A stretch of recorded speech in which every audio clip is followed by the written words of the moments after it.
ঈদ ঢাকা মহানগরীর শান্তিনগরে অবস্থিত মসজিদ আস-সিদ্দিক রাদিয়াল্লাহু তাআলা আনহু কমপ্লেক্স কর্তৃক আয়োজিত প্রতি মাসের আমাদের ধারাবাহিক জিকিরের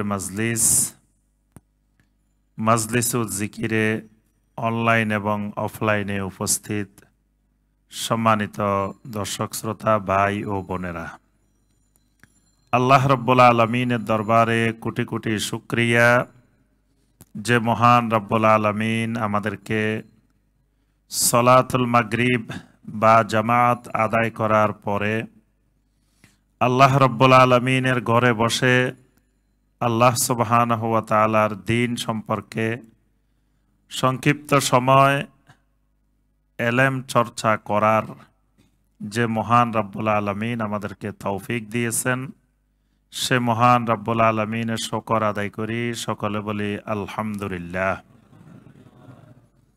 সম্মানিত ভাই ও বোনেরা, এলমের সাথে চলতে পারা, এলেমের চর্চা করা, তলেবুল এলেম হতে পারা, এটি আল্লাহ রব্বুল আলমিনের বড় নিয়ামত। এটি আল্লাহ সুবহানাহু ওয়া তাআলা যাকে পছন্দ করেন তাকেই দেন। এজন্য নবী সাল্লাল্লাহু আলাইহি ওয়াসাল্লাম বলছেন, মান ইউরিদিল্লাহু বিহি খাইরান ইউফাক্কিহু ফিদ্দীন। যাকে আল্লাহ রব্বুল আলামিন কল্যাণকর কিছু দিতে চান, আল্লাহ রব্বুল আলামিন ইচ্ছা করেন যে তাকে ভালো কিছু দিবেন, তো ইউফাক্কিহু ফিদ্দীন, তাকে আল্লাহ রব্বুল আলামিন দ্বীনের জ্ঞানের গভীরতা দান করেন। সুবহানাল্লাহ। তো এটা যাকে দেন তাকে আল্লাহ রব্বুল আলামিন কল্যাণকর জিনিস দেন। এটার থেকে উত্তম জিনিস আর দুনিয়াতে নাই। এলেম চর্চার সাথে থাকা জান্নাতে যাওয়ার রাস্তা সহজ হওয়ার মাধ্যম। জান্নাতের রাস্তাটা সোজা না, জান্নাতের রাস্তাটা খুব কঠিন। কারণ জান্নাত উপরে, জাহান্নাম নিচে। তো নিচের দিকে যাওয়া সহজ। লিফটে আমরা নিচের দিকে নামি বা সিঁড়ি দিয়ে নিচের দিকে নামি, এটা সহজ। কিন্তু সিঁড়ি দিয়ে উপরের দিকে উঠা 10 তলায়, এটা অনেক কঠিন। তো জান্নাত উপরে, তাহলে উপরের দিকে উঠা অবশ্যই কঠিন কাজ। কিন্তু একটা কাজ করলে আল্লাহ রাব্বুল আলামিন সহজ করে দেন। নবী সাল্লাল্লাহু আলাইহি ওয়াসাল্লাম বলেন, মান সালাকা তরিকান ইয়ালতামিসু ফীহি ইলমান সাহালাল্লাহু লাহু বিহি তরিকান ইলাল জান্নাহ। সুবহানাল্লাহ। নবী সাল্লাল্লাহু আলাইহি ওয়াসাল্লাম বলেন, যে ব্যক্তি রাস্তা অতিক্রম করে এই উদ্দেশ্যে যে ইয়ালতামিসু ফীহি ইলমান, এলেম অর্জনের উদ্দেশ্যে, এলেম তালাশের উদ্দেশ্যে সে যদি কোথাও সফর করে, কোথাও যায়, রাস্তা অতিক্রম করে, তাহলে সাহালাল্লাহু লাহু বিহি তরিকান ইলাল জান্নাহ, আল্লাহ রাব্বুল আলামিন তাকে জান্নাতের রাস্তা সহজ করে দেন। সুবহানাল্লাহ। তাহলে এই কঠিন রাস্তা সহজ করার মাধ্যম হলো এলেম অন্বেষণ করা, এলেম তালাশ করা। ইমানের 1 নম্বর শর্ত এলেম। ইমানের যে শর্তগুলো আছে, 1 নম্বর শর্ত হলো আল এলেম আল মুনাফি লিল জাহাল। এমন এলেম থাকতে হবে যেই এলেম দিয়ে জাহালত দূর হয়ে যায়। কিন্তু এমন এলেম আছে জাহালত দূর হয় নাই। যেমন আবু জাহেলের অনেক এলেম ছিল, কিন্তু এলেম থাকি জাহালত দূর হয় নাই। সে জাহেল না, খালি আবু জাহেল হয়েছে। তার অর্থ হইল সকল এলেমে জাহালত দূর হয় না। এজন্য অনেক বড় আলেম বড় মুশরিক, বড় আলেম বড় বেদাতি। তার অর্থ হলো তার এলেম তার জাহালত দূর করে নাই, জাহালত সহকারে তার এলেম বৃদ্ধি পাইছে। এলেম যেমন বৃদ্ধি পাইছে, জাহালতও বৃদ্ধি পাইছে। এজন্য দেখবেন অনেক আলেম আছে, এলেম আছে অনেক, এলেম বড়, আবার তার মধ্যে শিরিকও বড় বড়, তার মধ্যে বেদাতও বড় বড়।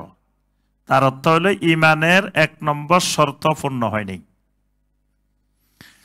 এজন্য এলেম চর্চা করা, এলমের মজলিসে বসতে পারা, এটা ইমানের খোরাক। ইমানের গেজা, ইমানের খাবার দিতে হয়। ইমানের খাবার না দিলে ইমান আস্তে আস্তে অপুষ্টিতে ভোগে, প্রথম অপুষ্টিতে ভোগে।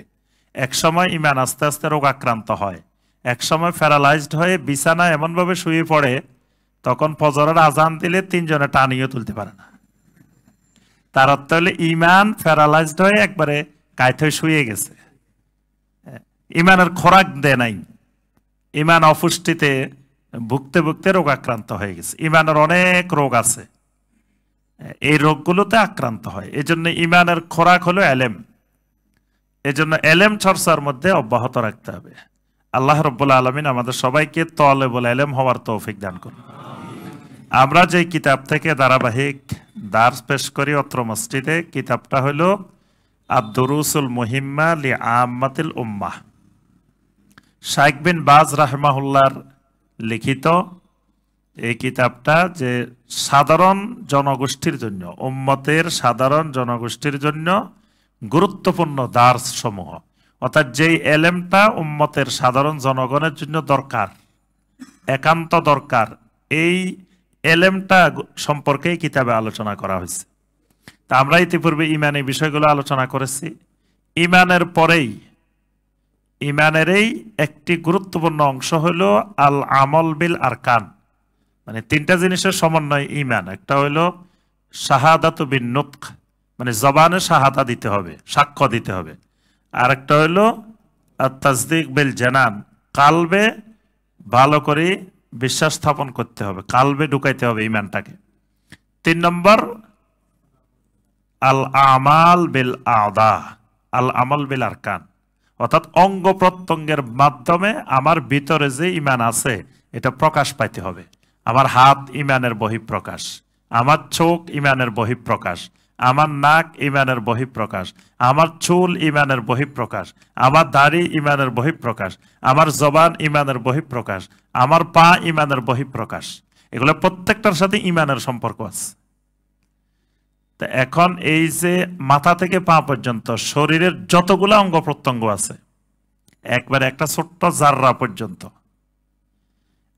এমন কোন ইবাদত নাই যে ইবাদতের মধ্যে একেবারে মাথা থেকে পা পর্যন্ত সবগুলো একসাথে অংশগ্রহণ করে, এরকম ইবাদত নাই। একটি মাত্র ইবাদত, সেটা হলো সালাত। এই সালাতের মধ্যে মাথা থেকে শুরু করে পা পর্যন্ত একজন মানুষের বডিতে উপরে ভিতরে যা আছে সবগুলো অংশ সালাতে অংশগ্রহণ করে। এজন্য সালাতকে বলা হয় ইমানের বহিঃপ্রকাশ। ইমাম বুখারী রাহিমাহুল্লাহ সহিহ আল বুখারীতে একটা বাব কায়েম করছেন, আস-সালাতু মিনাল ঈমান। বাবের শিরোনাম হলো আস-সালা মিনাল ঈমান। দলিল দিবেন সূরা আল বাকারার 143 নম্বর আয়াত, ওয়ামা কানাল্লাহু লিয়ুদিআ ঈমানাকুম, আল্লাহ তোমাদের ঈমানকে নষ্ট করেন না।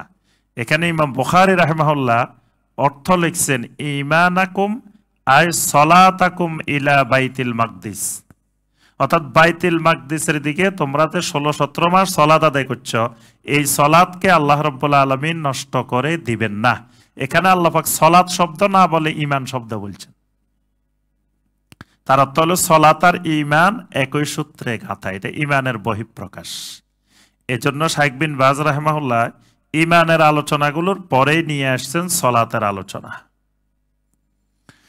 তো সালাতের আমরা শর্ত আলোচনা করেছি, তারপরে আরকান আলোচনা করেছি, ওয়াজিব আলোচনা করেছি। আজকে 2টা জিনিস আলোচনা করব সংক্ষেপে। একটা হলো সুনানুস সালাহ, সালাতের সুন্নত, সুন্নত সমূহ, সালাতের ভিতরে কোন কোন কাজগুলো করা সুন্নত। আরেকটা হলো মুবতালাতুস সালাহ, কিভাবে সালাত নষ্ট হয়, সালাত ভঙ্গ হয়। সালাত শিখা যেমন ফরজ, সালাত কেমনে ভাঙ্গে এটা জানাও ফরজ। কেউ যদি ওযু শিখছে, ওযু কেমনে ভাঙ্গে শিখে নাই, তাহলে এই লোকের ওযু ভাঙ্গার সম্ভাবনা নাই, কারণ সে তো ওযু কেমনে ভাঙ্গে জানেই না। গত সপ্তাহে ইন্ডিয়াতে এক মজার ঘটনা শুনে আসছি। এই আমাদের পশ্চিমবঙ্গের একজন শায়েখ আছে, শায়েখ আনোয়ারুল হক ফাইজি হাফেজাহুল্লাহ। তো ওনার জবানে শোনা আমার, ওনার সাথে অনেকগুলো প্রোগ্রাম করছি একসাথে। তো উনি বলতেছেন ওনাদের মুর্শিদাবাদে এক মুরব্বী ইমাম সাহেবকে বলতেছে যে ইমাম সাহেব, আমি আসরের উজু করি, এশার নামাজ পড়ি, শীতের কারণে একবার উজু করি, আসরও পড়ি, মাগরিবও পড়ি, এশাও পড়ি, আমার উজু ভাঙ্গে না। তা এখন ইমাম সাহেব সন্দেহ করছে, কি রে এই মুরব্বী মানুষ যদি আসর পড়ে, মাগরিব পড়ে, এশা পড়ে, তাও বলে উজু ভাঙ্গে না। তো একজনকে দায়িত্ব দিছে ছাত্র একটারে, কয় এই মুরব্বী কোনো বাথরুমে যায়নি দেখিও তো। এখন দেখে আসরের পরে মাগরিবের আগ দিয়ে মুরব্বী বাথরুমে গেছে, ওযু না করি আসে মাগরিবে দাঁড়াই গেছে। তো ইমাম সাহেব জিজ্ঞাসা করলো, কি ব্যাপার, আপনি ওযু করেন নাই? যে আমার ওযু ভাঙ্গে নাই তো, ওযু করবো কেন? আপনি বাথরুমে গেছেন না? কয় বাথরুমে গেছি ঠিক কথা, কিন্তু আমি তো হাঁটুর উপরে কাপড় তুলি নেই। মানে মুরব্বিকা আমার হাঁটুর উপরে কাপড় উঠলে না আমার ওযু ভাঙবো। তা আমার কি হাঁটুর উপরে লুঙ্গি উঠছে? আমি তো হাঁটুর নিচে কাপড় রাখি ইস্তেঞ্জা করছি, আমার তো ওযু ভাঙে নাই। এই মুরব্বী এভাবে অনেকদিন নাকি নামাজ পড়ছে।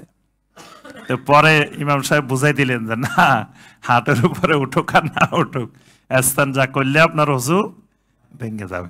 তাহলে কেউ যদি ওযু ভঙ্গের কারণ না জানে, তাহলে তার ওযু ভাঙ্গি গেল, সে কিন্তু বুঝবে না। ঠিক একইভাবে ইমান ভঙ্গের কারণ এই দেশের মানুষ জানে না, এই কারণে কত লক্ষ লক্ষ মানুষের ইমান ভাঙ্গি বসে রয়েছে, কিন্তু সে জানে না যে তার ইমান ভাঙছে। ওই মুরব্বীর মতো এই দেশের বেশিরভাগ মুসলমান ওই মুরব্বীর মতো ইমান ভাঙ্গি কত আগে বসে রয়েছে, কিন্তু সে জানে না যে তার ইমানে নাই। সে নামাজ পড়ে না, কয় আমার ইমান কিন্তু ঠিক আছে, মানে কি খুব মজবুত। তুমি নামাজ পড়লেও তোমার ইমান দুর্বল, আমি কিন্তু নামাজ পড়ি না, আমার ইমান খুব শক্ত, খুব শক্তিশালী ইমান। অর্থাৎ সে ইমানে বুঝে নাই, সে এখনো ইমানেই বুঝে নাই। তো এই জন্য সলাৎ শিখার পাশাপাশি সলাতের কেমনে ভাঙ্গে এটা শিখাও ফরজ। আল্লাহ রাব্বুল আলামিন কোরআনে কারিমে সলাৎ আদায় করতে বলেন নাই, কি করতে বলছেন? কায়েম করতে বলছেন। বারবার আল্লাহ পাক বলেন আকিমিস সালাতা লিযিকরি, আকিমুস সালাতা ওয়া আতুজ যাকাত আল্লাযীনা ইউকিমুনাস সালাত। সালাত কায়েম, কায়েম বলছেন। কায়েমটা কি? মুফাসসিরিনে কেরাম বলেন কায়েমটা হলো সালাতকে স্ব ওয়াক্তে আদায় করা, যে ওয়াক্তে যে সালাত, সেই ওয়াক্তে সেই সালাত আদায় করা। সালাতের ফরজ, ওয়াজিব, সুন্নত, মুস্তাহাব সহকারে সালাত আদায় করা, জামাত সহকারে সালাত আদায় করা, খুশু খুজু সহকারে সালাত আদায় করা, তারপরে ফরজ সালাতের পাশাপাশি সুন্নত নফল বেশি বেশি আদায় করা, এটাকে মিলাই এটার নাম হলো ইকামাতুস সালাহ, এটার নাম সালাত কায়েম। তাহলে সালাতগুলো সুন্নত সহকারে আদায় করা, মানে সালাতের ভিতরে যে সুন্নতগুলো আছে এই সুন্নতগুলোকে হালকা মনে না করা, সুন্নতগুলোকে ইচ্ছাকৃত ছেড়ে না দেওয়া। এই কথা বলার সুযোগ নেই, এটা সুন্নত ছাড়ে দিলে কি হবে। অনেক মুসলমান এরকম বলে, কয় এটা সুন্নত, বা দাড়ি রাখেন না, কয় দাড়ি রাখা সুন্নত, না রাখলে কি হয়েছে, মানে এর কাছে সুন্নতটা কোনো ব্যাপারই না। অথচ নবী সাল্লাল্লাহু আলাইহি ওয়াসাল্লাম বলছেন মান রাগিবা আন সুন্নতি ফালাইসা মিন্নি, যে আমার সুন্নত থেকে বিমুখ হবে সে আমার উম্মতেরই অন্তর্ভুক্ত নয়। সুন্নত খুব কঠিন কথা। দাড়ি কিন্তু যে সুন্নত এটা ওয়াজিব, ফরজ ওয়াজিব পর্যায়ের সুন্নত, এই সুন্নতে বুঝে নাই। সুন্নত দুই ধরনের, এক ধরনের সুন্নত হলো ফিকহি সুন্নত, এক ধরনের সুন্নত হলো হাদিসের সুন্নত। ফিকহির সুন্নত হলো যেটা ফরজও না ওয়াজিবও না, এটাকে ফিকহের ভাষায় বলা হয় কি সুন্নত। আর হাদিসের ভাষায় এটা না, হাদিসের ভাষায় সুন্নত মানে ফরজও সুন্নত, ওয়াজিবও সুন্নত, সুন্নতে মুআক্কাদাও সুন্নত, সুন্নতে জায়েদাও সুন্নত, নফলও সুন্নত। নবী সাল্লাল্লাহু আলাইহি ওয়াসাল্লামের পুরো আদর্শটাই সুন্নত। হাদিসের ভাষা নামাজও সুন্নত, হাদিসের ভাষা সিয়ামও সুন্নত, হাদিসের ভাষা হজও সুন্নত, সব সুন্নত। এটা হাদিসের ভাষায়। তা দাড়ি হাদিসের ভাষায় সুন্নত, এটা ফিকহের ভাষায় সুন্নত না। কিন্তু সে তো বুঝছে যে এটা হাদিসের ভাষা, আর ফিকহের ভাষা বুঝে নাই। সুন্নত বললে মনে করে আমাদের দেশে আরেক শ্রেণী আছে দেখবেন, মাকরু কইলে মনে করে এটা জায়েজ। মাকরু মানে কি? কয় বিড়ি সিগারেট খাওয়া হারাম না, এটা মাকরু। তো ভালো কথা, মাকরু। তো মাকরু মানে কি? খাওয়া জায়েজ। মাকরু মানে হানাফি মাযহাবের আম ফতোয়া, সকল ফকি একমত, মাকরু মানে মাকরুহে তাহরিমি। তাহরিমি মানে হারামের 1 ডিগ্রি নিচে, হারামের 1 ডিগ্রি নিচে, এটাও হারাম। কিন্তু ওনারা হানাফি মাযহাবের নীতিমালাটা হলো উসুলের নীতিমালা, যে সরাসরি কোরআনে কারিমের আয়াতে হারাম শব্দ উল্লেখ না থাকলে বা নবী সাল্লাল্লাহু আলাইহি ওয়াসাল্লামের কোনো হাদিসে সরাসরি হারাম শব্দটা উল্লেখ না থাকলে হানাফি মাযহাবের নীতিমালা হলো এটাকে হারাম শব্দটা বলা যাবে না, তবে এটা জায়েজ না। অসংখ্য দলিল যেটা জায়েজ না, তখন বলতে হবে কি? মাকরুহ। তার অর্থ হলো মানে হানাফি মাযহাবের দৃষ্টিতেও কাজটা হারাম, কিন্তু যেহেতু আল্লাহ এবং আল্লাহ রসুল এই ব্যাপারে হারাম শব্দ ব্যবহার করেন নাই, এই জন্য ওনারা হারাম শব্দটা ব্যবহার করেন নাই। কারণ হারাম শব্দের ব্যাপারে আল্লাহ অনেক জায়গায় ধমক দিচ্ছেন, কুল মান হাররামা যিনাতাল্লাহিল্লাতী আখরাজা লিইবাদি। রাসূল আপনি বলেন, কে সে যে আল্লাহ তার বান্দাদের জন্য যা বের করছেন সেটাকে হারাম করে দে। আবার বলছেন, ইয়া আইয়ুহান নাবিয়্যু লিমা তুহাররিমু মা আহাল্লাল্লাহু লাক। হে নবী, যা আল্লাহ আপনার জন্য হালাল করছেন কেন আপনি সেটা হারাম করলেন? এই যে হারাম শব্দের ব্যাপারে যে কঠিন শব্দগুলো, এই জন্য হানাফি মাযহাবের নীতিমালা হলো হারাম শব্দটা বলেন না, কিন্তু এমন একটা শব্দ বলেন যেটা দিয়ে হারাম বুঝায়। কিন্তু মূর্খ মানুষগুলো বুঝি রইছে যে মাকরু মানে মনে হয় জায়েজ। দেখবেন অনেক জাহেল আছে, বিড়ি সিগারেট হারাম বলতে রাজি নাই, জর্দা তামাক হারাম বলতে রাজি নেই। তো ঠিক আছে, হারাম বলিও না, মাকরু। তো মাকরু কইলে কি খাওয়া যাইব? মাকরু খাওয়া যাবে না, এটা মাকরু তাহরিমি। তো এই জন্য সুন্নত বুঝতে হবে যে এটা আসলে সুন্নত মানে কি। তো সলাতের মধ্যে যে সুন্নত, এটা হলো যেটা ফরজও না ওয়াজিবও না, এটার নাম হলো কি? সুন্নত। সলাতের মধ্যে যদি একটা ফরজ ছুটে যায়, এটার আর ক্ষতিপূরণ নাই, এটার ক্ষতিপূরণ হলো পুরা সলাত বাতিল, আবার সলাত নতুন করে আদায় করতে হবে। ওয়াজিব ছুটে গেলে এটার কাফারা আছে, এটা যদি ছুটে যায় তাহলে সাজদায়ে সাহু দিলে এটা হবে, সাজদায়ে সাহু না দিলে, সাজদায়ে সাহুও দেয় নাই, তাহলে বাতিল, আবার নতুন করে আদায় করতে হবে। মানে ফরজ আর ওয়াজিব কাছাকাছি, তবে পার্থক্য শুধু এটুকু যে একটার ক্ষতিপূরণ আছে, কাফারা আছে, আর একটার কোনো ক্ষতিপূরণ সালাতের মধ্যে নাই। আর সুন্নত যেটা, এটা ইচ্ছাকৃতভাবে বাদ দেওয়া যাবে না, তবে ভুলবশত যদি সুন্নত বাদ পড়ে যায়, এটার জন্য সাজদায়ে সাহুও লাগবে না, সালাত দৌড়ায় আবার পড়াও লাগবে না। ইমাম আহমদ বিন হাম্বল রাহিমাহুল্লাহ বলছেন, যদি কেউ ইচ্ছাকৃত সুন্নত ছাড়ি দে, যদি বলে যায় এটা সুন্নত, এটা না করলে কোনো অসুবিধা নেই। অনেকে দেখবেন কয় রাফুল ইয়াদান না করলে কি নামাজ হবে না? কি ব্যাককলি প্রশ্ন এটা। তো এটা কোন জাতীয় প্রশ্ন যে রাফুল ইয়াদান না করলে নামাজ হবে না? তুমি জানবা রাফুল ইয়াদান সুন্নত কিনা, আমার নবীর সুন্নত কিনা, আদর্শ কিনা, আমার নবী করছে কিনা। যদি তুমি বুঝো যে এটা আমার নবী করছেন, আমার রাসূল করছেন, তাহলে তুমি ছাড়ি দিবা কেন? তোমার ছাড়ি দেওয়ার অধিকার পাইছো কই? যদি তুমি নিশ্চিত হইতে পারো যে রাসূল করেন নাই বা রাসূল করতে মানা করছেন, তোমার যদি নিশ্চিত, তো তুমি দলিল নিয়ে বসে থাকো, কিয়ামতের দিন ওই দলিল দেখাই দিবা, আমার কাছে দলিল ছিল এই জন্য আমি করি নাই। কিন্তু কয়ের রাফুল ইয়াদান না করলে কি নামাজ হবে না? এটা রাসূলের সুন্নতের শানে বেয়াদবি। এই জন্য মানে সুন্নত যেটা, ইমাম আহমদ বিন হাম্বল রাহিমাহুল্লাহ বলছেন, কেউ ইচ্ছাকৃতভাবে সুন্নত যদি ছেড়ে দে, এই ব্যক্তির সাক্ষ্য আদালতে গ্রহণযোগ্য হবে না। যে সুন্নত ছেড়ে দে, সুন্নত নামাজ পড়ে না, কয় ফরজ পড়ে দৌড় দিছে, কয় সুন্নত না পড়লে অসুবিধা নেই, এই লোকের সাক্ষ্য আদালতে গ্রহণযোগ্য হবে না, কারণ সে আমানতদারিতে হারাই ফেলছে। যে রাসূলের সুন্নতের প্রতি গুরুত্ব দেয় না, তার তাকওয়া নাই। এজন্য আপনার সুন্নত খুবই গুরুত্বপূর্ণ একটা জিনিস। সুন্নতগুলো সালাতের মধ্যে 2 রকমের, একটা হলো সুনানে কাউলিয়া, একটা সুনানে ফেলিয়া। কাউলিয়া মানে এই সুন্নতগুলো জবানে উচ্চারণ করতে হবে। যেমন ধরেন আপনি আল্লাহু আকবার বলতে হবে, জবানে উচ্চারণ করা লাগবে। তারপরে সানা পড়তে হবে, তারপরে আপনার সুবহান রাব্বিয়াল আযীম, সুবহান রাব্বিয়াল আলা, রব্বানা ওয়ালাকাল হামদ, এগুলো কি করতে হবে? এগুলো পড়ার জিনিস। আবার কিছু জিনিস আছে করার জিনিস, খেয়াল রাখতে হবে। করার জিনিস পড়া যাবে না, পড়ার জিনিস করা যাবে না। করা পড়া দুটার মধ্যে বেশ কম আছে।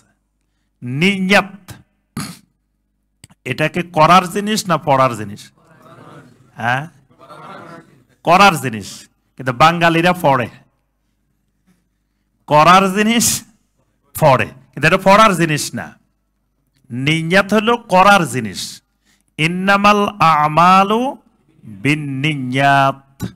এখানে সমস্ত মুহাদ্দিসিন ইকরাম বলছেন যে আন-নিয়াত এটা হলো মাহাল্লুহু আল কালব, নিয়াতের স্থান হলো কালব, অন্তর। তো অন্তরের কাজ হলো করে, অন্তরে পড়ে না। জবানের কাজ হলো পড়া, অন্তরের কাজ হলো করা। বুঝতে পারছেন? এজন্য নিয়াত করতে হয়, নিয়াত পড়তে হয় না। কিন্তু বাঙালি কি করে? করার জিনিস পড়ে। এই করার জিনিস পড়া ইমাম ইবনুল কাইয়িম রাহিমাহুল্লাহ বলছেন আত-তালাফফুযু বিন-নিয়্যাতি বিদআতুন, যে কেউ যদি নিয়তকে শব্দ করে, উচ্চারণ করে পড়ে, এটা বেদাত। কারণ এটা করার জিনিস, সে পড়লো কেন? রাসূল সেটা করছেন, সাহাবায়ে কেরাম করছেন, তাবেঈনে কেরাম করছেন, সমস্ত আইম্মায়ে কেরাম করেছেন, কিন্তু সে পড়েছে। এই কারণে তার এটা হবে কি? বেদাত। এজন্য বুঝতে হবে যে কিছু সুন্নত করা লাগবে, কিছু সুন্নত পড়া লাগবে। আপনারা যে এখানে আজকের এই হালাকায় আসছেন, নিয়ত করে আসছেন না পড়ে আসছেন?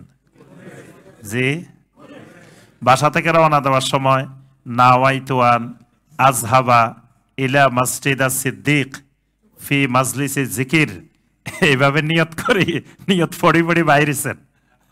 বাইর হন নাই। তাহলে এই যে নিয়ত পড়েন নাই, এটার জন্য কি সওয়াব পাওয়া যাবে? জি, বরং পড়লেই সওয়াবের আশঙ্কা ছিল যে পাবেন কি পাবেন না। বেদাত করে আসছেন, পড়েন নাই, নিয়ত করে আসছেন। এজন্য আপনার এটা হবে নুসুকি ইবাদত, ইবাদতে নুসুকিয়া। যতক্ষণ এখানে থাকবেন ততক্ষণ আপনার আমার আমলনামায় সওয়াব লেখা হবে, ফজিলত লেখা হবে। সুবহানাল্লাহ। তাহলে আমরা সুন্নত গুলো শুরু করি। এক নম্বর যে সুন্নতটি সালাতের মধ্যে, সেটি হলো আল ইস্তিফতাহ। ইস্তিফতাহ। আচ্ছা, প্রথম সালাতের প্রথম কাজ কি? এক নম্বর কাজ কি বলেন তো দেখি?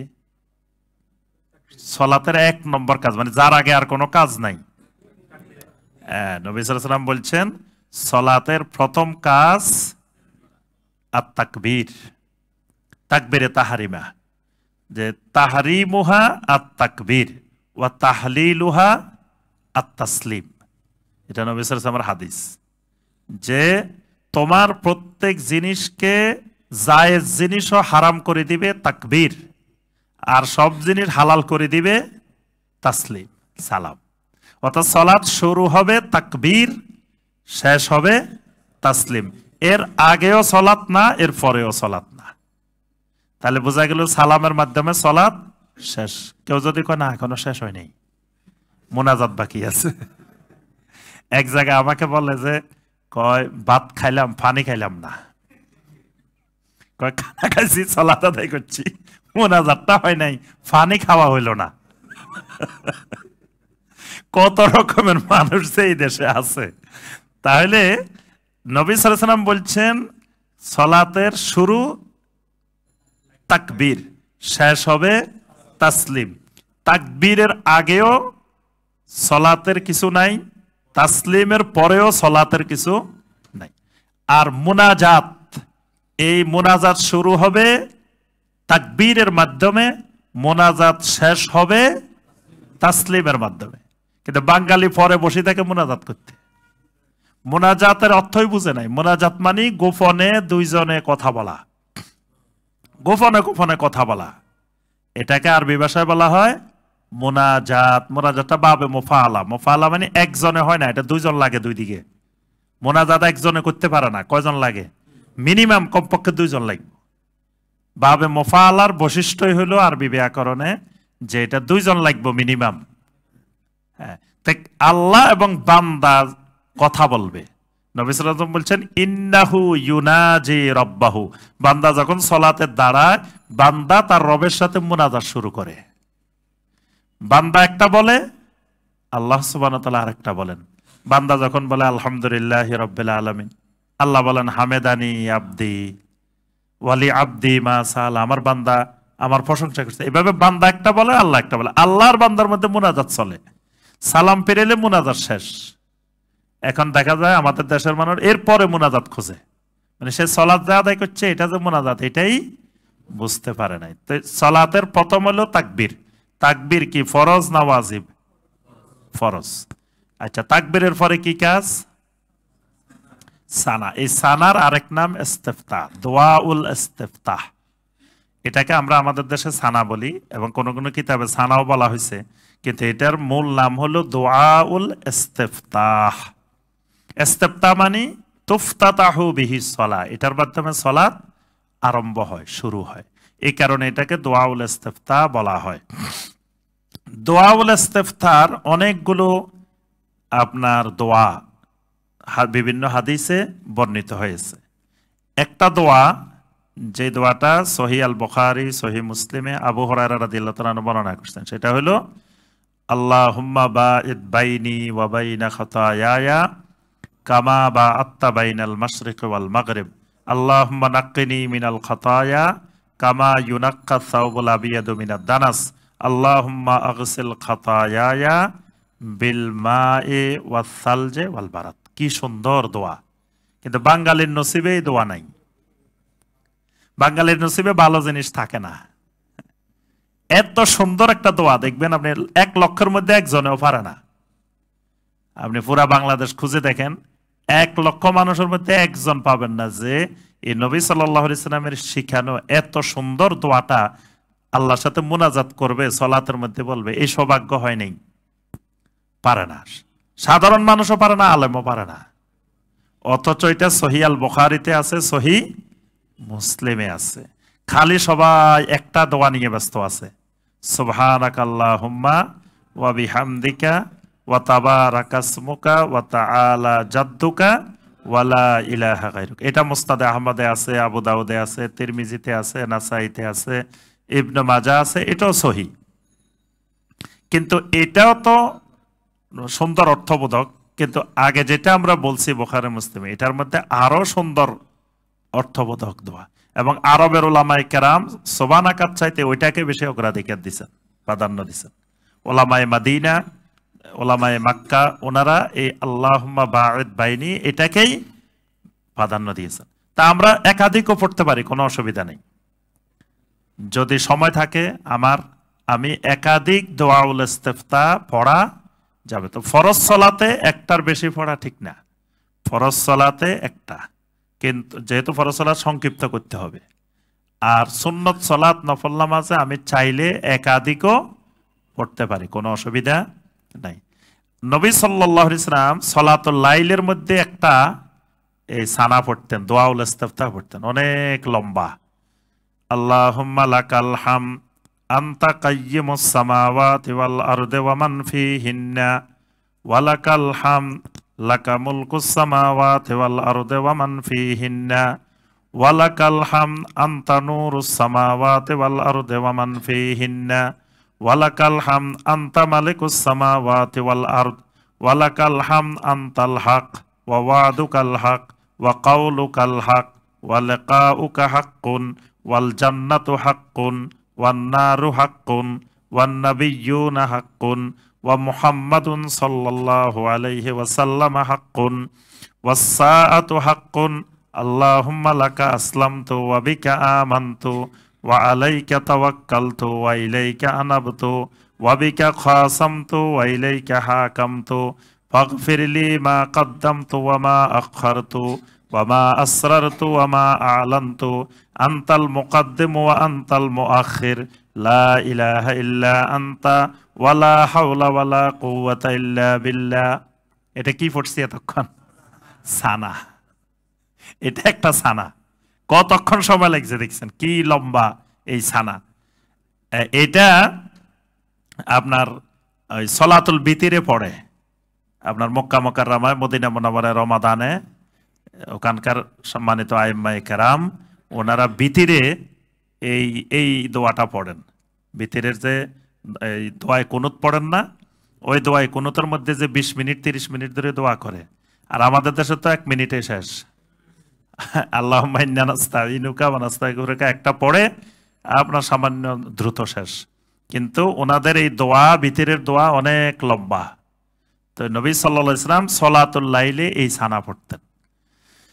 এজন্য এই সানাগুলোর যে কোনো একটা পড়া সুন্নত, এটা সলাতের মধ্যে সুন্নত।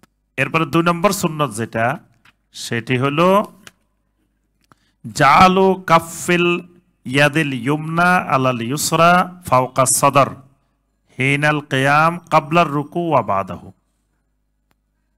ডান হাতের তালুকে বাম হাতের উপরে রাখা। ডান হাতের তালু বাম হাতের উপরে রাখা। উপরে কয়েক জায়গায় রাখা যাবে। একটা হইল এই কাফের উপরে, এটার নাম মানে জহরিল কাফ, মানে তালুর উপরের পিঠ, এখানেও রাখা যাবে। এই তালুকে এখানেও রাখা যাবে। আবার এটা হলো রুজক, রুজকের উপরেও রাখা যাবে, তালুকে, ডান হাতের তালুকে রুজকের উপরে। আবার এটা হলো সায়েদ, সায়েদের উপরেও রাখা যাবে। এটা হলো জেরা, জেরার উপরেও রাখা যাবে। তবে জেরার বাইরে যাবে না। কেউ কেউ এমনি করে বান্ধে জানে না, এই জেরার বাহিরে যাবে না। এর সর্বশেষ সীমানা এই পর্যন্ত, এর বাহিরের দিকে যাওয়া যাবে না। এখান থেকে শুরু, আপনি হয় এখানে রাখতে পারেন, অথবা কনুইয়ের উপরে, অথবা সাঈদের উপরে, অথবা জেরার উপরে, কিন্তু এর ওদিকে না। আর এই ব্যাপারে সবগুলোর ব্যাপারে নবী সাল্লাল্লাহু আলাইহি ওয়াসাল্লাম থেকে হাদিস আছে। কোথায় রাখতে হবে হাতটা? ফাওকা সদর। ফাওকা সদর মানে বক্ষের উপরে, বুকের উপরে। হিনাল কিয়াম দাঁড়ানো অবস্থায়, কাবলার রুকু ওয়া বাদাহু। শাইখ বিন বাজ রাহিমাহুল্লাহর এই মাসালাটা আবার একটু একতলাফ আছে। উনি বলছেন রুকুর আগেও হাত বেঁধে রাখতে হবে, রুকুর পরেও হাত বেঁধে রাখতে হবে। এবং উনি এই বিষয়ের উপরে আলাদা একটা কিতাবে লিখছেন, তামামুল খুশু ফি ওয়াদিল ইয়াদাইন আলা সদর বাদার রুকু। রুকুর পরে আপনার হাত বেঁধে রাখতে হবে, এই বিষয়ের উপরে শাইখ বিন বাজ রাহিমাহুল্লাহ আলাদা একটা কিতাবে লিখছেন। তো এজন্য ওনার ফতোয়া হলো যে রুকু থেকে উঠার পরেও হাত বুকের উপরে বেঁধে রাখতে হবে। কারণ আপনি ধরেন, আমরা এটা টের পাই না কেন, যে পরের প্রয়োজনীয়তা আমরা টের পাই না, কারণ আমরা তো দ্রুত গতিতে সালাত আদায় করি। আমরা তো আপনার এই ক্যাসেট সেট করে রাখছি, খালি টিপ মারি বা চলতে থাকে অটোমেটিক। একটু কোনো জায়গায় সময় দেরি হইলে দেখবেন যে ওই সমস্যা হয়ে যায়। আমি অনেক জায়গায় গেলে ইচ্ছা করে তাদেরকে একটু ব্রেক দিয়ে দিই। মানে কিরকম, ধরেন রুকু থেকে দাঁড়াইছি, তো অনেকক্ষণ দাঁড়াই থাকি, দেখি অনেক মুরব্বী আল্লাহর রহমতে সাজদা এর আগে চলে গেছে, আমি এখনো দাঁড়াই রয়েছি। মুরব্বীরা কি, কারণ হে তো প্রতিদিন হের একটা সিস্টেম, খালি নামাজে দাঁড়াইব আর সুইচ টিপ দিব, অটোমেটিক মেশিন চলতেছে। এখন হে হলো রুকুতে খালি রব্বানা ওয়া লাকাল হামদ বলি তো দৌড় মারি, সে সাজদা চলে যাব। এখন যদি ইমাম সাহেব একটু দেরি করে, হে কিন্তু সাজদা চলে গেছে। আমি এরকম কয়েক জায়গায় কি করছি, আমি দাঁড়াই রয়েছি, পরে মুরব্বীরা উঠে দেখে কিরে ইমাম সাহেব দেখি সাজদা, আবার উঠে দাঁড়ায়। এরকম ঘটনা ঘটছে। আবার কিছু আছে দুই সাজদার মাঝখানে, দুই সাজদার মাঝখানে একটু বেশি বসবেন, দেখবেন যে ওরা চলে গেছে, কিন্তু আপনি আল্লাহু আকবার বলার আগেই সব সাজদা চলে গেছে, কারণ সে তো অটোমেটিক চলতেছে মেশিন। সালাতের মধ্যে খুশু নাই, খুজু নাই। তো এখন রুকু থেকে দাঁড়ানোর পরে কিন্তু আপনার অনেকক্ষণ ধরে আপনি জিকির করবেন। তো অনেকক্ষণ যদি এভাবে হাত ছেড়ে দাঁড়ায় থাকেন, তখন একজন লোক আসলে আপনি কি সালাতের মধ্যে আছেন না সালাতের বাইরে আছেন বোঝা যাবে না। এমনিও তো আপনি নামাজের আগে আমরা এমনি দাঁড়ায় থাকি না, তা একজন এসে গেলে এই ভাই কি অবস্থা, কিন্তু আপনি আছেন নামাজের মধ্যে, সে তো বুঝতেছে না আপনি যে নামাজের মধ্যে আছেন। এই জন্য শাইখ বিন বাজ রাহিমাহুল্লাহ বলছেন যে যদি আপনার রুকুর পরেও যখন অনেকক্ষণ দাঁড়াইতে রয়েছেন, আপনি হাত বেঁধে রাখছেন, তাহলে সবাই বুঝতেছে যে আপনি কিসের মধ্যে আছেন, সালাতের মধ্যেই আছেন। আর এই ব্যাপারে অনেকগুলো হাদিস আছে ফাওকাস সদর, যে নবী সাল্লাল্লাহু আলাইহি সাল্লাম ওয়াদা ইয়াদাহুল ইউমনা আলা ইয়াদিহিল ইউসরা ফাওকাস সদর, নবী সাল্লাল্লাহু আলাইহি সাল্লাম তার ডান হাতকে বাম হাতের উপরে রাখতেন ফাওকাস সদর, বুকের উপরে। এই ব্যাপারে তাহাতা সুররাহ, নাভির নিচে, এ ব্যাপারেও হাদিস আছে। তবে তাহাতা সুররার হাদিসের চাইতে ফাওকাস সদরের হাদিস অধিক শক্তিশালী। কেউ কেউ ফাওকাস সদরের হাদিসকেও দঈফ বলেছেন, কিন্তু অধিকাংশ মুহাদ্দিসিন ইকরামের মতে ফাওকাস সদরের হাদিস সহিহ। শাইখ আলবানী রাহিমাহুল্লাহ সহ অসংখ্য মুহাদ্দিস বুকের উপরে হাত বাঁধার যে হাদিসগুলো, এগুলোকে সহিহ বলছেন। আর নাভির নিচের হাত বাঁধার হাদিসগুলোকে অধিকাংশ জমহুর মুহাদ্দিসিন ইকরাম দঈফ বলছেন। অর্থাৎ দুইটার ওজন করলে শক্তিশালী হইল ফাওকাস সদর। সুতরাং আমাদের সমস্যা কি? নাভির নিচে বাঁধতে কোনো সমস্যা আছে? ইবাদত মানি হলো আমার সুবিধা অসুবিধা বাদ। আমার সুবিধা অসুবিধা খুঁজলে এটার নামে ইবাদত না। আমার সুবিধা অসুবিধা খোঁজা মানি আফারাআইতা মানিত্তাখাযা ইলাহাহু হাওয়াহু। আল্লাহ পাক বলছেন, রাসূল আপনি কি দেখছেন ওই মানুষগুলা, যে মানুষগুলা তাদের হাওয়াকে মাবুদ বানাইছে। হাওয়াকে মাবুদ বানাইছে, হাওয়াকে মাবুদ বানাইছে মানে তার সুবিধা মতো সে ইবাদতকে সাজায় নিছে, তার কাছে যেটা ভালো লাগে সেটা। এই জন্য দেখবেন ওই সারা বছর ফজরের নামাজ সূর্য ওঠার আগে, রমাদান মাসে ফজরের নামাজ একেবারে আজানেরও আগে, ওয়াক্তেরও আগে, ওয়াক্তের আগে আজান দিয়ে দেয়। বাংলাদেশে হাজার হাজার মসজিদে আমি দেখছি এখনো ফজরের ওয়াক্তই হয় নাই, আজান দিয়ে দিচ্ছে। কি জন্য এত? 1 মাস আগে 11 মাস পিছনে, সুবিধার জন্য, নিজেদের সুবিধার জন্য। ইবাদতকে নিজেদের সুবিধার ক্ষেত্রে ব্যবহার করা, এটার নাম ইবাদত না। ইবাদত হলো নিজের হাওয়াকে বিসর্জন দিয়ে আল্লাহর হুকুমের সামনে আত্মসমর্পণ করা, এটা ইবাদত। এজন্য হাতকে আমার বাঁধা দরকার। সেটা নাভির নিচে বাঁধলেও আমার অসুবিধা নাই, পেটের উপরে বাঁধলেও অসুবিধা নাই। আল্লাহ রাসূল যদি বলতেন এখানে বাঁধি রাখো, তাহলে অসুবিধা আছে? কোনো অসুবিধা নাই। ইবাদত আমার যুক্তিতে বুঝও লাগবে না, কিচ্ছু লাগবে না। আমার রাসূল যেমনে করছেন তেমনে করা, এটার নাম ইবাদত। আল্লাহ যদি কয় এখানে শুয়ে থাকো, লম্বা হয়ে শুয়ে থাকবেন, এটার নাম ইবাদত। মুজদালিফায় গেলে বলতেছে যে এখানে খালি শুয়ে থাকো, এখানে ভালো করে ঘুমাইবেন ফ্লোরের মধ্যে, এই ঘুমানোটার নাম ইবাদত মুজদালিফায়। আরাফাতে গেছেন, উকুব করো, বসে থাকো, অবস্থান করো, এখানে বসে রয়েছেন, এটাই ইবাদত। তারপরে তাওয়াফ করতেছেন, এখানে হাঁটো, খালি হাঁটতেছেন, এটাই ইবাদত। কিচ্ছু পড়েন নাই আপনি, দোয়া দরুদ কিচ্ছু পড়েন নাই, তাও মধ্যে খালি হাঁটতেছেন, এই হাঁটাটাই কিন্তু ইবাদত।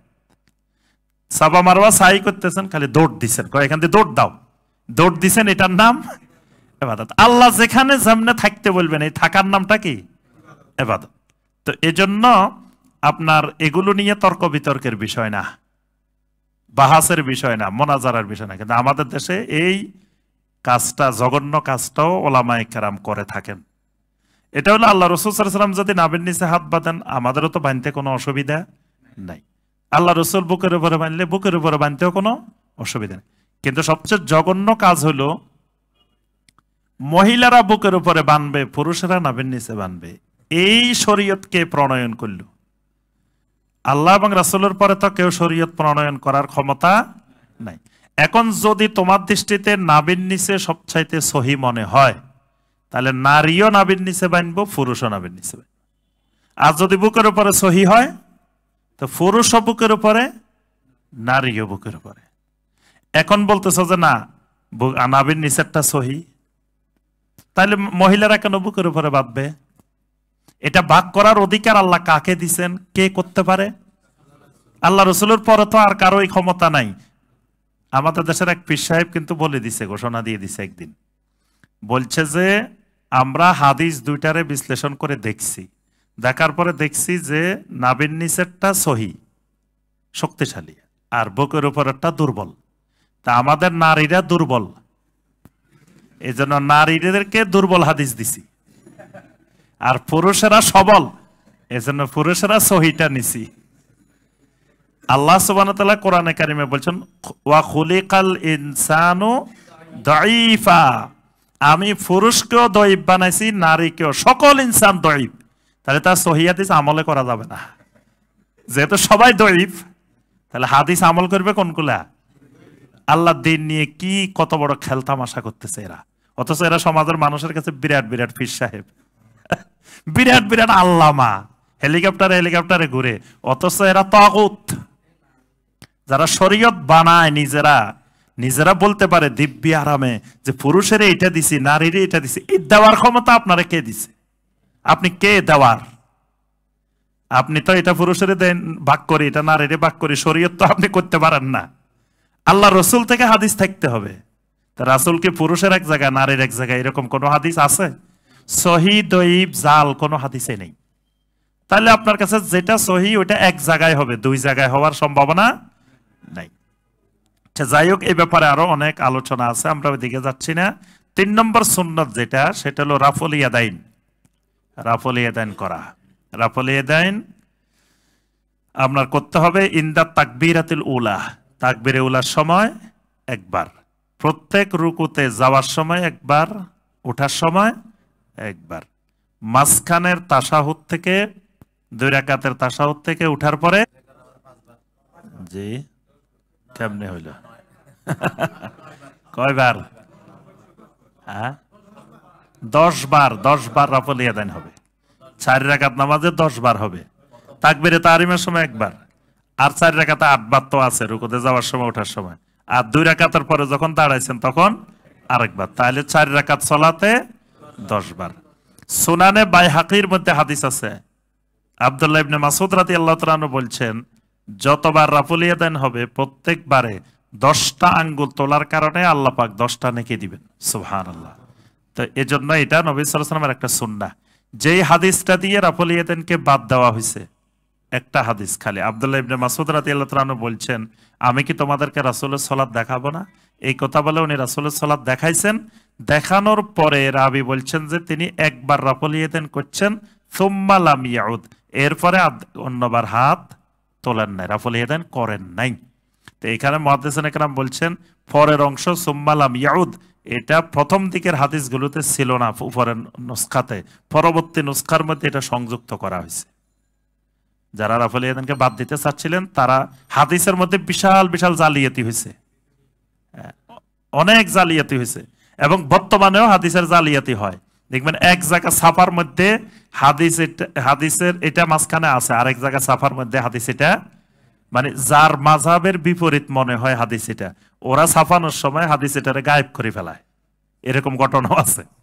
হ্যাঁ, হাদিস এটা যাতে মানুষের সামনে না থাকে, এজন্য অনেক সময় এটা এলোমেলো করে ফেলায়, ব্যাখ্যার মধ্যে এলোমেলো করে, অনেক কিছু করে। তো এটাও মুহাদ্দিসিনে কেরাম বলছেন যে হাদিসের ব্যাপারে জালিয়াতি। যাই হোক, আল্লাহু আলামু বিসসাওয়াব। 3 নম্বর সুন্নত গেল এটা। 4 নম্বর সুন্নত, রুকু সাজদার মধ্যে একবারের অধিক সুবহান রাব্বিয়াল আযীম, সুবহান রাব্বিয়াল আলা পড়া, মানে একবার পড়া ওয়াজিব, আর একবারের অধিক পড়া সুন্নত। 3 বার নির্দিষ্ট না, আপনি যতবার পারেন, একবারের অধিক যতবার পারেন।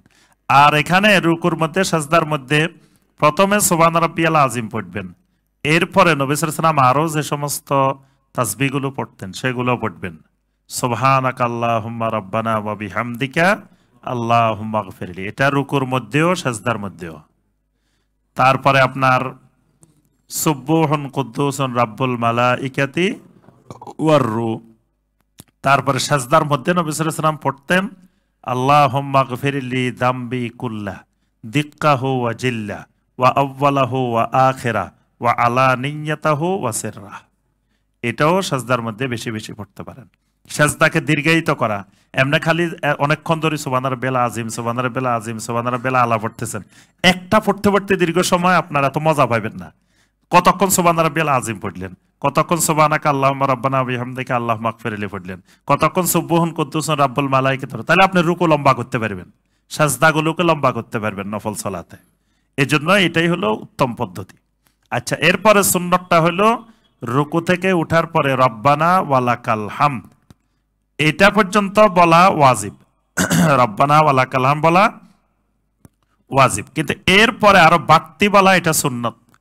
হামদান কাসীরান তাইয়্যিবান মুবারাকান ফি কামা ইউহিব্বু রাব্বুনা ওয়া ইয়ারদা।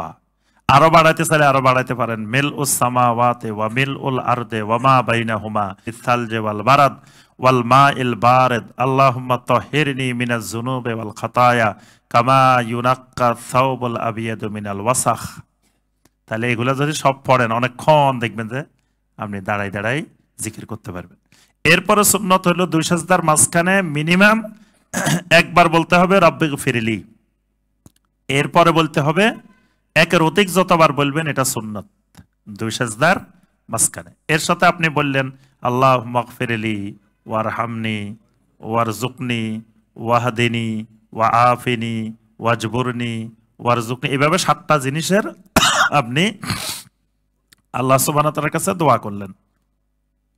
এরপরে সুন্নত হলো আপনার রুকুর মধ্যে পিঠ আর মাথা বরাবর করা, মানে ওটের কুজের মতো না, মাথা পিঠ পিছনের অংশ সমান হওয়া, এটা সালাতের একটা গুরুত্বপূর্ণ সুন্নত।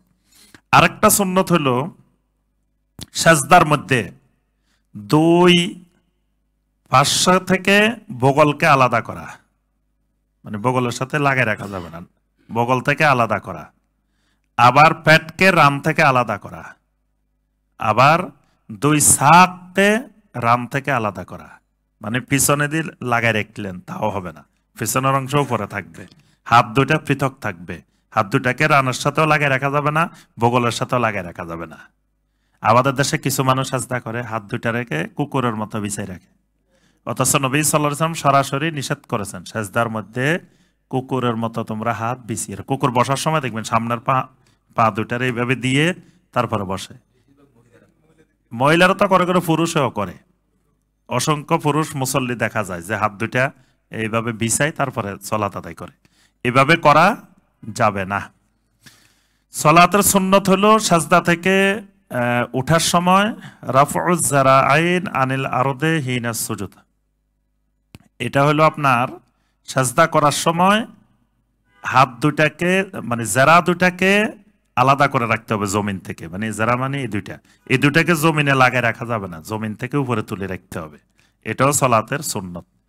এরপরে 2 রাকাতের পরে ইফতারাশ, 3য় বা 4 রাকাতে তাওয়াররুক করা। ইফতারাশ আর তাওয়াররুক তো বুঝেন, ইফতারাশ হলো ডান পা খাড়া থাকবে, বাম পায়ের উপরে বসা, এটার নাম ইফতারাশ।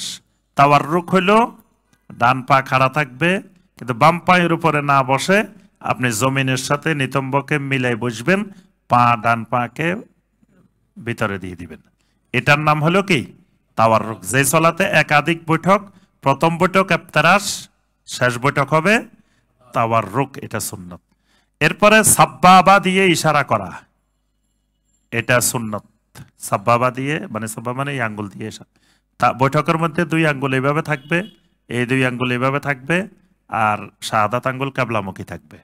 এরপরে এখানে একটু একতলাপ আছে, কারো মতো প্রথম থেকে শেষ পর্যন্তই এই আঙ্গুল নড়াচড়া করতে থাকবে, আবার এরকম না, কিছু আছে এরকম করে, স্বাভাবিক, এটা অস্বাভাবিক, স্বাভাবিক আস্তে আস্তে নড়াচড়া করবে, এটাও সুন্নত।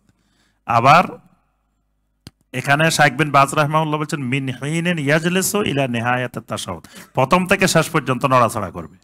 কিন্তু উসাইমিন রাহিমাহুল্লাহ বলছেন না, শুধু দোয়ার মধ্যে নড়াচড়া করবে, যেখানে যেখানে দোয়া, 8টা জায়গা উনি বলছেন যে এই জায়গাগুলো দোয়ার জায়গা, যেমন আসসালামু আলাইকা আইয়ুহান নাবিয়্যু ওয়া রাহমাতুল্লাহি ওয়া বারাকাতুহু, আসসালামু আলাইনা ওয়া আলা ইবাদিল্লাহিস সালিহিন, আল্লাহুম্মা সাল্লি আলা মুহাম্মদ, আল্লাহুম্মা বারিক আলা মুহাম্মদ। তারপরে ওই 4টা জায়গা আল্লাহুম্মা ইন্নী আউযু বিকা মিন আযাবিল কবর ওয়া আউযু বিকা মিন ফিতনাতিল মাসিহ, এরকম দোয়া যেখানে ওখানে নড়াচড়া, বাকি সময় একবার সোজা কিবলামুখী থাকবে, দৃষ্টি থাকবে শাহাদাত আঙ্গুলের দিকে। এরপরে সালাতের মধ্যে আপনার প্রথম তাশাহুদে শাইখ বিন বাজ রাহিমাহুল্লাহর আরেকটা ফতোয়া হলো প্রথম বৈঠকেও দরুদ পড়া সুন্নত, এটা আবার অন্য ফকিহদের একতলাপ আছে। ওনার মতে প্রথমবারও তাশাহুদ পড়ে দরুদও পড়তে হবে, কারণ হলো আল্লাহ পাক কোরআনে বলছেন ইয়া আইয়ুহাল্লাযীনা আমানু সাল্লু আলাইহি ওয়া সাল্লিমু তাসলিমা, তো তাশাহুদের মধ্যে সালাম আছে, দরুদ নেই, এই জন্য উনি বলছেন রাসূলকে শুধু সালাম দেওয়া যাবে না, সাথে দরুদও থাকতে হবে। তো এই জন্য ওই আল্লাহুম্মা সাল্লি আলা মুহাম্মদ সহ পড়াকে উনি সুন্নত বলছেন। তবে জমহুরদের মত হলো প্রথম বৈঠকে দরুদ লাগবে না, ওই সালামের মধ্যেই দরুদ অন্তর্ভুক্ত আছে। আচ্ছা, এরপরে শেষ বৈঠকে দোয়া, মানে দোয়ায়ে মাসুরা যেটা, এটাও সুন্নত। ফজরের সলাতে, জুমার সলাতে, দুই ঈদের সলাতে, ইস্তিসকার সলাতে, মাগরিব এশার প্রথম 2 রাকাতে সশব্দে কেরাত পড়া, এটা সুন্নত। আর যোহর, আসর, মাগরিবের 3য় রাকাত, এশার শেষের 2 রাকাত এখানে আস্তে পড়া, এটাও সুন্নত। তারপরে সূরা আল ফাতিহার পরে আরেকটা সূরা মিলানো, এটাও সুন্নত। এটা হানাফি মাযহাব ওয়াজিব, কিন্তু জমহুরদের মত হলো এটা সুন্নত। তারপরে আপনার এগুলা হলো গুরুত্বপূর্ণ সুন্নত। এর বাহিরে আরো কিছু সুন্নত আছে, শাইখ বিন বাজ রাহিমাহুল্লাহ সেগুলো এখানে উল্লেখ করেন নাই। এবার আসি আমরা মুবতালাতুস সালাহ, সালাত বাতিল করে কি কি জিনিস। 1 নম্বরে সালাত বাতিল করে আল কালাম আল আমাদ মা যিকরি ওয়াল ইলম, মানে জেনে শুনে সালাতের মধ্যে ইচ্ছাকৃতভাবে কথা বলা। ইচ্ছাকৃতভাবে কথা বললে সালাত ভেঙে যাবে। তবে ভুলবশত যদি বলে ফেলে সালাত ভাঙবে না। অথবা জানে না সে যে মানে সালাতের মধ্যে কথা বললে নামাজ ভেঙে যায়, এটা এখনো জানে না, নতুন, অত আজকে ইসলাম গ্রহণ করছে, এখনো জানে না যে সালাতের মধ্যে কথা বললে নামাজ ভেঙে যায়। এরকম অবস্থায় যদি কথা বলে ফেলে তাহলেও তার সালাত ভাঙবে না। এজন্য এক সাহাবী প্রথম ইসলাম গ্রহণ করছেন, নতুন ইসলাম গ্রহণ করে যেদিন আসছেন, তো সবার সাথে সালাত আদায় করতেছেন। একজন সালাতের মধ্যে হাসি দিছেন, হাসি দিয়ে ফকিরা বলছেন আলহামদুলিল্লাহ বলা যাবে, কিন্তু ইয়ারহামুকাল্লাহ বলা যাবে না। আচ্ছা, এখন আলহামদুলিল্লাহ বলছেন, বলার পরে এই সাহাবী নতুন শুনছে, আলহামদুলিল্লাহ শুনছে, শুনি জোরে কইতেছে ইয়ারহামুকাল্লাহ। উনি মনে করছে হে যদি আলহামদুলিল্লাহ বলতে পারে তা আমি ইয়ারহামুকাল্লাহ তো বলা জরুরি। এখন আশেপাশে সাহাবীরা তার ইশারা দিতেছে জোরে না বলার জন্য। হে আরো রাগ করতেছে, আমি খারাপ কি করলাম, আমি ইয়ারহামুকাল্লাহ বলছি। পরে সালাত শেষে সে নবী সাল্লাল্লাহু আলাইহি ওয়াসাল্লামের কাছে বিচার দিছে যে আমি একজন আলহামদুলিল্লাহ বলছে, আমি ইয়ারহামুকাল্লাহ বলছি। তখন নবী সাল্লাল্লাহু আলাইহি ওয়াসাল্লাম তাকে সুন্দর করে বুঝাই দিয়েছেন। বোঝানোর পরে সে বলছে যে মা রাআইতু মুআল্লিমান ক্বাবলাহু ওয়ালা বাদাহু, আমার জীবনে এত সুন্দর মুআল্লিম আগেও দেখি নেই, পরেও দেখি নেই। মানে আল্লাহ রাসূল হচ্ছে এত সুন্দর মুআল্লিম, শিক্ষক আমি আগেও জীবনে দেখি নেই, পরেও দেখি নেই। নবী সাল্লাল্লাহু আলাইহি ওয়াসাল্লাম তাকে সুন্দর করে বুঝাই দিয়েছেন। তাহলে কেউ যদি জানে না, নতুন, তাহলে নবী সাল্লাল্লাহু আলাইহি ওয়াসাল্লাম কিন্তু তাকে বলে না এই আওয়াজ যায় নামাজ পড়ি আসো, এই কথা বলেন নাই, কারণ সে নতুন, সে ইয়ারহামুকাল্লাহ বলতে হয় কিনা এটা জানেন না। এরপরে সালাত ভঙ্গের কারণ হাসি দিলে ওযু ভাঙে না, কিন্তু নামাজ ভাঙবে, সালাত ভেঙে যাবে। কিন্তু হানাফি মাযহাবের দৃষ্টিতে হাসলে কিন্তু ওযুও ভাঙি যায়, এটা ওযু ভঙ্গের একটা কারণ। কিন্তু জমহুরদের মত হাসলে ওযু ভাঙবে না, কিন্তু সালাত ভেঙে যাবে। সালাতের মধ্যে হাসলে সালাত ভেঙে যাবে। এরপরে আল আকলু ওয়াশ শুরব, সালাতের ভিতরে কিছু খাইলে, কিছু পান করলে তাহলে সালাত ভেঙে যাবে। ইনকিশাফুল আওরা, সতরের কোনো অংশ খুলে গেলে, পুরুষদের যদি পিছনে দিয়ে দেখা যায়, অনেক ভাইয়ের ফ্যান সাজদা গেলে দেখা যায়, সালাত ভেঙে যাবে, সতর প্রকাশ পেয়ে গেছে। কেউ দেখুক আর না দেখুক, যদি কয় না কেউ তো দেখে নাই, আমার পিছনে কেউ নাই, তা দেখার সম্ভাবনা আছে, আমি পিছের কাতারে, দেখুক আর না দেখুক, কিন্তু উনার নামাজ ভেঙে গেছে। আর মহিলাদেরও ঠিক একইভাবে, যদি মাথা চুল বাইরে গেছে, হ্যাঁ চুল বাইরে রয়েছে, তারপরে এখান দিয়ে ব্লাউজ পড়ছে, এখান দিয়ে বাইরে রয়েছে, হ্যাঁ মাঝখান দিয়ে, তারপরে এরকম কোন অংশ, সতরের কোন অংশ যদি বের হয়ে থাকে সালাত ভেঙে যাবে। আল ইনহিরাফুল কাসীর আন জিহাতিল কিবলা, কিবলা থেকে সামান্য একটু এদিক সেদিক হলে সালাত হয়ে যাবে, কিন্তু বেশি পরিবর্তন হয়ে গেলে তাহলে সালাত হবে না। এজন্য বিমানে বা বাসে, ট্রেনে, মানে প্রথমে ইচ্ছাকৃতভাবে সালাত আদায় না করাটাই উত্তম। কিবলা ঠিক রাখা যায় না, কিয়াম করা যায় না, অনেক ফরজ আছে সেগুলো ঠিক রাখা সম্ভব হয় না। এজন্য উত্তম হলো জমা করা। বিমানে ওঠার আগে জোহর আসর পড়ে নিল, ওখানে নেমে তাদেরকে মুআল্লিমেরাও শিখায় না যে তুমি এখানে জোহর আসর পড়ে ফেলো, জমা করে না। জমাটা আল্লাহ পাক সহজের জন্য, দিন মানা সহজের জন্য করছেন। তো এই জন্য যদি আপনার কিবলা থেকে বেশি এলোমেলো হয়, এদিক সেদিক হয়, তাহলে সালাত বাতিল। আরেকটা হলো আল আবাসুল কাসির আল মুতাওয়ালি ফি সালাত, সালাতের মধ্যে এমন এমন কাজ করতেছে যে দেখলে মনে হচ্ছে না এই সালাতে আছে। সালাতের মধ্যে কাপড় চোপড় নড়াচড়া করতেছে, এটা করতেছে, এটা করতেছে, এরকম কাজ করলে সালাত ভেঙে যাবে। আরবদের মধ্যে কিছু কিছু লোক দেখা যায়, মানে সালাতের মধ্যে একবার খালি এটা ঠিক করে, একবার জুব্বারে এমন করে, একবার এই করে, একবার এই করে, এগুলো সালাত ভঙ্গের কারণ। কিন্তু হয়তো ওরা ওই যুবকগুলা বুঝে না, দেখা যায় সালাত আদায় করতেছে, মাথা টেটে একবার এমনি ঠিক করতেছে, একবার এমনি ঠিক করতেছে, এগুলা করতে আছে। এইভাবে অতিরিক্ত কাজ করা যাবে না। আরেকটা হলো ইন্তাকাদুত তাহারা, ওযু ভেঙে গেছে, পবিত্রতা নষ্ট হয়ে গেছে, তাহলে তার ওযু ভাঙার সাথে সাথে সালাত ভেঙে গেছে। যদি ঈমান ভেঙে যায় তাও সালাত ভেঙে যাবে। ঈমান ভাঙলেও আর সালাত হওয়ার সম্ভাবনা নাই। কিন্তু আমাদের দেশে ঈমান ভাঙলে তার সালাত ভাঙে না, ওযু ভাঙলে সালাত ভাঙে। কারণ যে অসংখ্য মানুষের ঈমান ভেঙে গেছে, কিন্তু সে বুঝে না যে ঈমান ভেঙে গেছে, আমার সালাত হচ্ছে না। আল্লাহ সুবহানাহু ওয়া তাআলা আমাদের সবাইকে দ্বীনের হুকুম আহকাম বিধিবিধান মেনে চলার তৌফিক দান করুন। আমিন ইয়া রাব্বাল আলামিন।